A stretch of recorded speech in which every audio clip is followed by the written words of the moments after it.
I now give the floor to the distinguished representative of Viet Nam.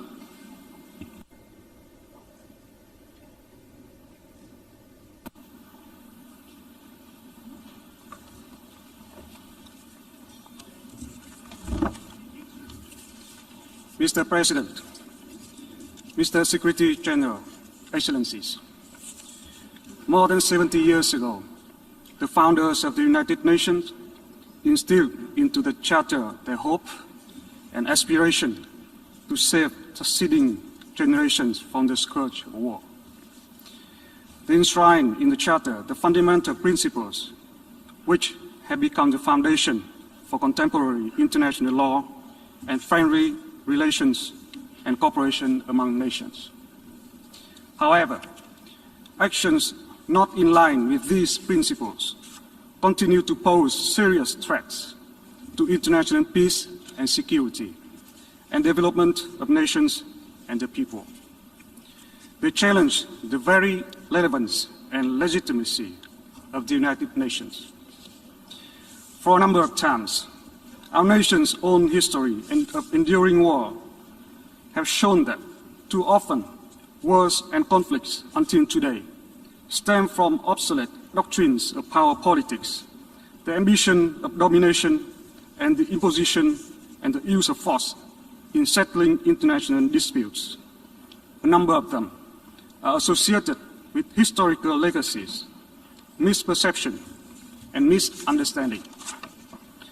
Vietnam understands firsthand that once broken out, wars and conflicts only cause enormous suffering to human beings and grave consequences for many aspects of the life of nations directly involved as well as of others. Against this backdrop, Vietnam has time and again underscored the importance of respect for international law and the UN Charter. All international disputes should be resolved by peaceful means based on the fundamental principles of international law and the United Nations Charter. These include the principles of sovereignty, equality, respect for the political independence and territorial integrity of states, non-interference in internal affairs of states, and refrainment from the threat or use of force. All states, large and small, must adhere to these fundamental principles. Vietnam, therefore, has been extremely concerned over the ongoing armed conflict in Ukraine, a sovereign member state of the United Nations.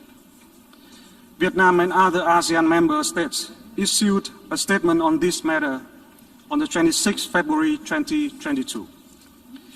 It is imperative now to exercise utmost restraint and immediate cease the use of force to avoid further casualties and losses, especially those of civilians. We call on all concerned parties to de-escalate tension, resume dialogue and negotiation through all channels, with a view to achieving long-term solutions that take into consideration the interest and concern of all parties, in accordance with international law, in particular the respect for sovereignty and territorial integrity of states. Such a solution will put an end to the ongoing sufferings and make major contribution to peace, security, and development in Europe and the world at large. In this regard, we take note of the meeting between the delegations of Ukraine and the Russian Federation yesterday and look forward to continued engagement by relevant parties and early results from the negotiations. At the same time, it is of critical importance to safeguard the safety, security of the people and indispensable civilian infrastructure in line with international humanitarian law. To create a favorable environment for such objectives, we call on the international communities, countries in and beyond the region to continue their support for and facilitation of dialogue among parties.